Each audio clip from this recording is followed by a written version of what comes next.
Salam alaikum, bonjour, bonsoir, Azoul à tous. On espère que vous allez bien, pour notre part ça va, alhamdoulilah. Alors on se retrouve pour ce petit bilan d'après-coupe arabe. On le fait voilà, quelques jours après, tranquillement, après avoir analysé le match contre la Tunisie, dernier match.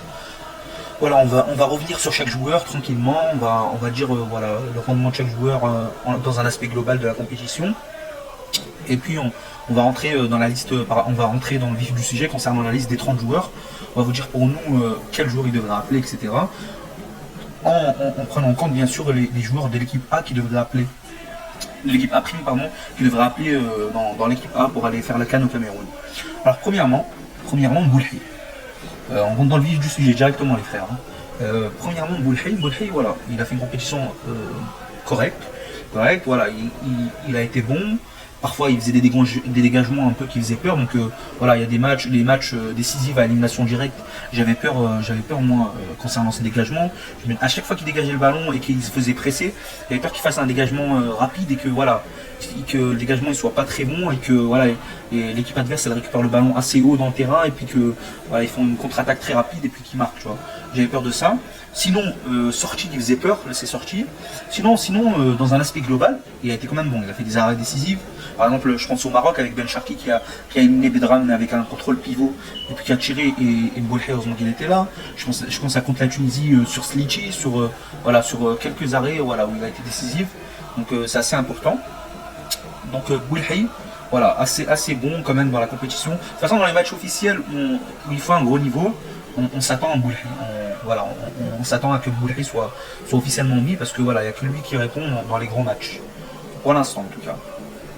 Après, concernant la défense, Ilyes Chetchi, au début, je ne l'ai pas trouvé excellent. Je vous le dis la vérité. Moi, je vais pas répéter ce que tout le monde dit. Chetchi a été exceptionnel, nanana et tout. Non. Chetchi au début de la compétition, voilà, beaucoup de percées déchets, beaucoup d'offensives où, au final, voilà, il avançait, il perdait le ballon. Ensuite, contre-attaque sur son côté avec plus personne, etc. C'était compliqué. Donc voilà. Parfois oubli de marquage, mais parfois il oubliait les marquages voilà, dans les matchs au début, mais plus la compétition avançait, plus il montait en puissance en fait. Et même le match contre le Qatar, il a été excellent le match contre le Qatar, parce qu'il marquait le joueur que Belhamri ne marquait pas, parce que Belhamri a été, voilà, on va en revenir, le joueur que Belhamri ne marquait pas, voilà, il se faisait, il échappait à Belhamri parfois, donc il y avait Chetchi qui couvrait, ensuite Chetchi revenait sur le latéral droit Smaïl, le latéral droit qatari, donc il revenait défendre, et il coupait les passes de l'Haïdous. Donc il a été très bon contre le Qatar, et même contre la Tunisie à la fin. Voilà, il se faisait éliminer par Slichi parfois. Même une fois, je relève une action où je crois que c'est à la 97e minute. Darajel, il le travaille. Il lui fait un truc de fou. Limite, il tombe par terre, Chichi. Mais voilà, il a fait des bons retours défensifs. Surtout quand Slichi, à un moment où il était face à face avec Boulhay, il revient, il met son pied. Je crois qu'il a fait 2 retours défensifs excellents. 2 bons retours défensifs de malade. 2 bons retours défensifs de malade. Donc voilà, il a quand même, dans un aspect global, très bon, mais voilà, il y a quand même des erreurs qu'il a faites et on peut pas dire que voilà, on va dire qu'il a été excellent, que voilà, il y a rien à dire et tout. Moi je suis pas d'accord. Et voilà, on va venir maintenant à Belhamri, moyen, quand la Tunisie il a été moyen, elle n'a pas été top. Voilà, il défend en avançant, ça c'est connu. Belhamri défend beaucoup en avançant. Parfois il stoppe net l'action, mais quand il défend en avançant et qu'il se loupe, il crée un morceau d'espace, c'est incroyable, voilà les frères. Si vous voulez, voilà, si j'ai beaucoup de retours dans les commentaires et tout, je peux vous faire des captures d'écran sur Belhamri. Comment, face au Qatar, il oubliait le marquage, heureusement qu'il y avait Chetchi qui défendait. À un moment, à la 35e minute, je crois, il a laissé passer le ballon pour Boulhay alors qu'il était à 35-40 mètres de la cage. C'est pas du tout rassurant. Ensuite, la Mouaiz, l'attaquant, l'avant-centre qatari, l'attaquant qatari qui allait presque reprendre le ballon. Donc il a vite couru derrière, il a fait la passe à Boulhay. Donc voilà, des trucs pas très rassurants. Beaucoup d'oubli de marquage, beaucoup de fois où le Mouaiz lui échappait. Heureusement qu'il y avait Chetchi qui couvrait derrière. Donc parfois il y avait Ben Debka qui venait couvrir. Donc Belhamri, contre le Qatar, il n'a pas été bon du tout. Contre la Tunisie, il a été moyen. Il a été correct, on va dire. Correct. En fait, il s'est fait parfois évincer, éliminer, mais c'était pas décisif. Je pense notamment à l'action de Jaziri, où voilà, il tire et heureusement il y a Malézik qui le gêne un peu et voilà, il tire à côté. Mais cette action où Belhamri, si vous voulez, je pourrais vous faire des captures d'écran comme d'habitude, Belhamri monte beaucoup trop, il essaie de défendre en avançant. S'il aurait eu le ballon, s'il aurait chippé le ballon, si voilà, ça aurait été stoppé net action. mais il se fait éliminer, il y a un gros espace derrière, et voilà, c'est dangereux. Donc Ben Lamri, la compétition ne m'a pas trop convaincu. Passer à Bedran. Bedran, il a été bon, j'ai rien à redire. Bedran, excellent, rassurant, sauf une fois contre le Maroc, comme je l'ai dit, où il s'est fait éliminer sur un contrôle pivot, il faut faire attention. Sinon, il a été bon. On va passer de plus en plus vite. Benaïada, apport offensif excellent. Moi, ce qui m'a épaté, c'est Benaïada, c'est ses contrôles de ballon. Sur les longs ballons qu'il reçoit, il fait des contrôles de malade. Le malade menton, Laïbek, jamais un contrôle de travers ou quoi, toujours des contrôles très justes. Voilà, il fait un bon apport offensif, parfois il casse les lignes avec des passes axiales. Donc excellent Benaïada. Dans la défense, parfois il se faisait un peu éliminer quand les attaquants, les ailiers gauche repiquaient dans l'axe. Donc voilà, lui, il se replaçait pas trop dans l'axe, donc il restait sur son côté. Et voilà, il fallait défendre aussi par rapport à s'il y a un dédoublement ou quoi. Donc voilà, mais parfois il se faisait un peu passer, mais sinon il a été excellent. Au milieu, Bendebka, masterclass XXXL. Parfois, en tome de match, il perdait des ballons, il n'était pas bon. Mais en fait, les Algériens, on a un défaut, c'est que quand on voit 2-3 pertes de balles, ça y est, le joueur, on se dit, voilà. C'est comme si un joueur, il marque, comme Attal, parfois, il revient de blessure, il marque. Ça y est, les joueurs, ils s'enflamment, ouais, il faut l'appeler en sélection et tout. Alors qu'il faut voir dans la continuité, dans la régularité. Et Bendebka, dans l'aspect global, dans des matchs et de la compétition, il a été excellent, pressing de malade, il a l'instinct du placement, il attire les ballons. Et on dit quoi? On dit que les grands joueurs attirent les ballons. Donc il a été très bon. Donc Bendebka bon, Malezic plutôt bon, il copiait les passes, etc. Mais voilà, on l'a moins vu que Bendebka, moins impressionnant que Bendebka, moins ratisseur que Bendebka. Mais sinon il a quand même fait ses matchs. Qui doit être Blaili excellent, sauf en finale, voilà. Je pense qu'on a trop complimenté par rapport au but du Maroc et il gardait trop le ballon. Première mi-temps, il a été bon, il faisait des éliminations et tout. Deuxième mi-temps, voilà, des actions, on aurait pu tuer le match, il les a bousillés en gardant trop le ballon. Donc voilà, Blaili m'a un peu déçu à la fin, mais sinon, dans un aspect global du tournoi, comme d'habitude, je prends toujours l'aspect global et il a été excellent. Brahimi tout aussi bon, parfois il a du mal à lâcher le ballon, mais voilà, on sait quand, voilà, il peut être très très utile à l'équipe A, et voilà, il permet de garder le ballon, surtout si on mène au score, etc. Donc Brahimi, voilà, bon aussi. Meziani, il a été bon. Soudani, il a pas été top. Soudani, je pense, voilà, il faut qu'il prenne sa retraite. Lui, ça y est, frère. Là, il faut qu'il aille jouer, avec ce machine, avec les vieux, les quartiers, tranquillement, tu vois. Ça y est, ouais, la carrière, c'est fini. Le premier match, voilà, il a été décisif contre le Soudan, je crois, si je ne me trompe pas. Et après, voilà, on a vu ses limites. Donc le Soudani moyen. Meziani, comme je vous ai dit, il a été bon. Enfin, il a eu des bonnes connexions avec Benaïada, surtout je pense à une action sur le flanc droit où voilà, ça avait failli être décisif. Donc voilà, malheureusement, mauvais timing de Bounjar sur le ballon. Donc voilà, Meziani, il a fait des bonnes phases, il a eu des moins bonnes phases, mais bon repli défensif, etc. Bounjar, voilà, il pèse toujours sur les défenses, excellent et tout, mais avec ballon, c'est un autre monde. Donc Bounjar, compétition, voilà, moyenne. Correct, on va dire. Voilà, c'est pas mauvais non plus parce que son travail qui est devant, même des fois, si vous voulez, je vous prends des captures encore une fois parce que je parle pas pour rien. Il dirigeait beaucoup de pressing avec ses mains. Il disait aux attaquants d'aller presser de ce côté-là, etc. Voilà, il pèse beaucoup sur la défense, même harcèlement psychologique parce qu'il parle beaucoup. Voilà, il leur casse les noisettes, à beaucoup parler, à peser, à provoquer beaucoup de fautes, à se jeter par terre. Même si ces contestations, voilà, il nous saoule parce qu'il conteste trop avec les arbitres. Mais franchement, voilà, son instinct du placement également, franchement, Bounjar, en fait, il a un jeu son ballon qui comble son jeu avec ballon. Même si un avant-centre, normalement, il doit marquer. L'avant-centre, le buteur, voilà, il doit marquer. Sa finition, c'est pas la même que Slimani, on est d'accord. Mais son jeu, son ballon, il est excellent. Son travail de l'ombre, il est magnifique. Donc voilà, on peut pas trop lui en vouloir. Donc voilà. Après, Zaloki, il est rentré quelquefois, il m'a pas trop plu. Boutman, non plus. Voilà ce que je pense des joueurs. Je vais laisser le Fennec parler. Ensuite, on va revenir par rapport aux joueurs qui devraient être appelés en section A. Alors moi, j'ai parlé de l'aspect global de l'équipe pendant le tournoi. Alors les phases de groupe, ils ont été moyennement faciles parce que contre le Soudan, ça imposé facilement 4-0 avec un Bounjar qui a été buteur. Ça c'est rare. Ouais. T'aimes trop tirer des balles sur Bounjar, vas-y. Contre le Liban, ça a été difficile parce que comme ils jouaient défensif, on n'arrivait pas à marquer. Et les seules fois où on a marqué, c'était sur penalty et quand la défense est montée en attaque sur une passe de Bounjar, on a réussi à marquer vu que la défense était montée. Du coup ça laissait un espace libre pour Meziani de mettre une très très belle frappe. Contre l'Égypte, ça a été galère parce qu'on a joué un jeu énergivore. Comme on a pressé, du coup, c'est-à-dire les joueurs étaient fatigués à la mi-temps. Et du coup, en deuxième mi-temps, on s'est fait manger par l'Égypte. On a pris plein de cartons. Soudani, il a fait une mauvaise rentrée. Il n'a pas été bon. Pour ce qui est des phases éliminatoires, contre le Maroc, c'est un très très beau match. Et il y a eu l'éclair de Belaïli. Cet éclair de génie, comme je l'appelle. Très très bel éclair. On s'est imposé. Très très grand match. Contre le Qatar, le match de la corruption, comme je l'appelle, parce que c'est un match corrompu. Déjà, le temps additionnel il est un petit peu trop élevé. De base, c'est 9 minutes, on arrive à 20 minutes. Après. Même 9 minutes, c'était déjà trop. Ouais, c'est déjà trop. Le but, je trouve que le but, c'était arrangé avec le temps. Que s'il n'y aurait pas eu autant de temps additionnel, ils auraient pas marqué. Ouais. Non, t'as pas parlé. T'as parlé de l'Égypte, t'as parlé de l'écart de génie Blaili, du but. Ah oui, de la Tunisie du coup. Et le match contre la Tunisie, c'était.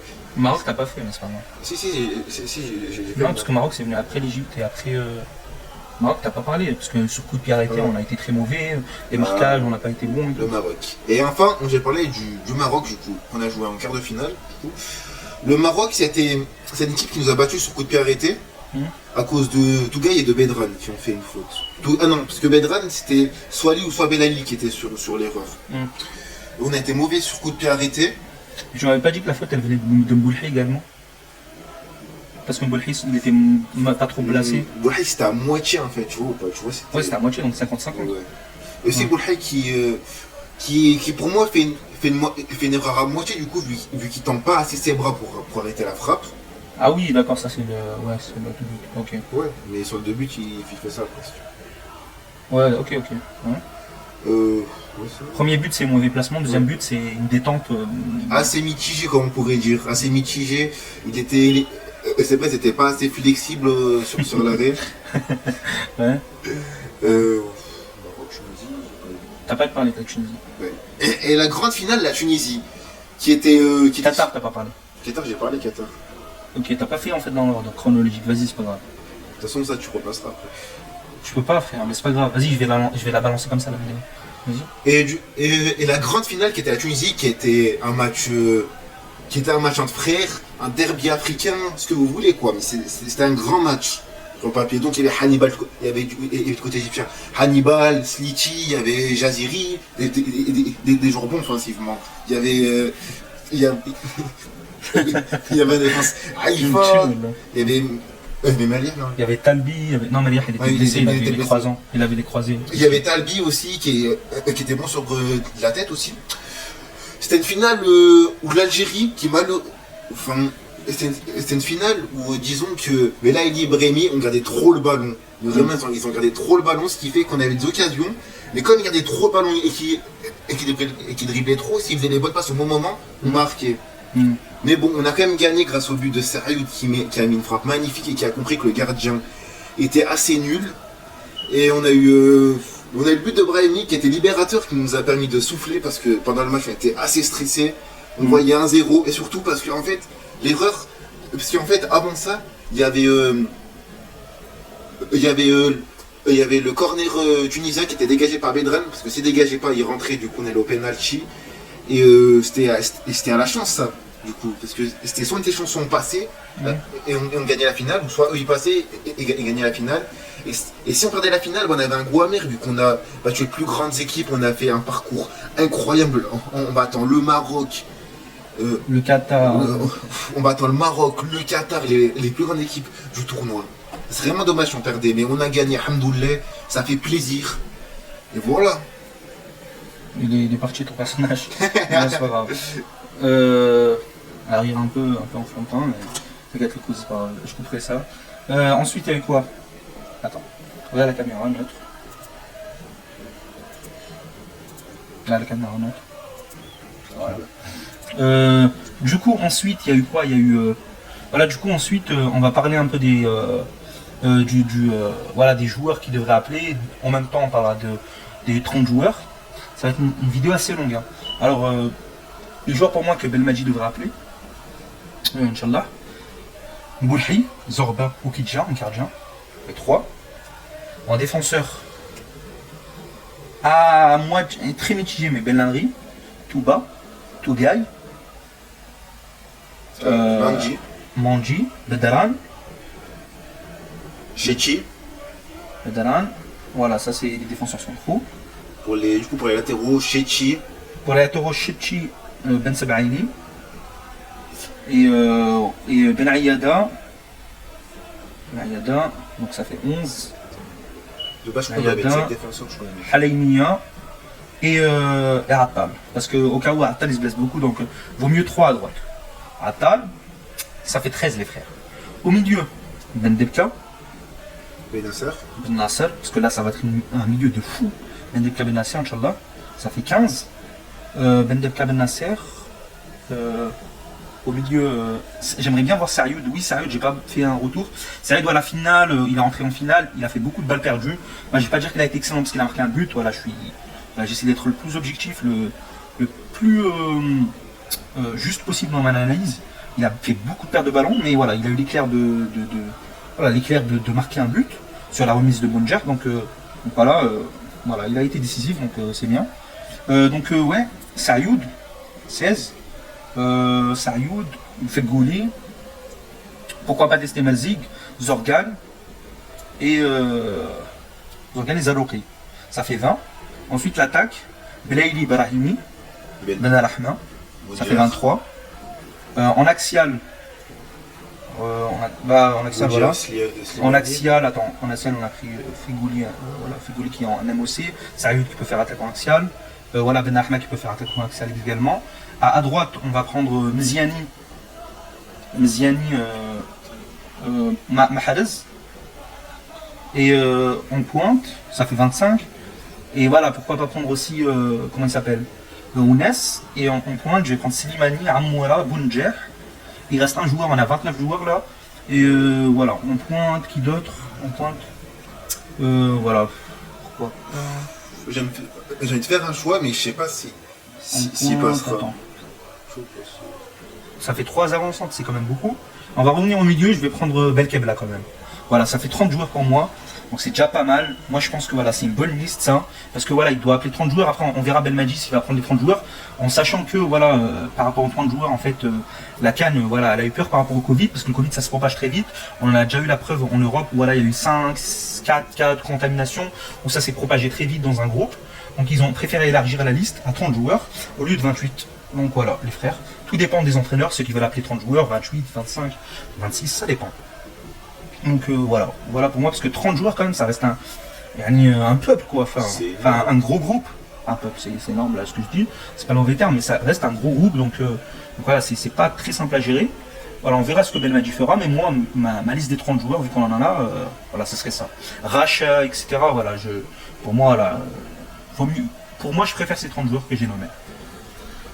Vas-y, le Fennec, je te laisse pour les 30 joueurs avec les joueurs des A-Prime qui devraient rappeler également dedans. Je pense à la même chose que le guerrier du désert. Ouais. Exactement. Ouais, exactement la même chose. Il n'y a pas un joueur, par exemple. Moi j'aurais bien aimé appeler Malzig au milieu. Je mettrais même Malzig à la place de Belkebla. Malzig. Ah ouais? Ah bah ok, excellent. Ok, bah parfait. Donc je pense la même chose. Donc tous les aspects du. Ok, bah parfait. Alors si t'as rien à dire. Bah les frères, voilà notre liste. On espère que voilà, vous allez en parler dans les commentaires, etc.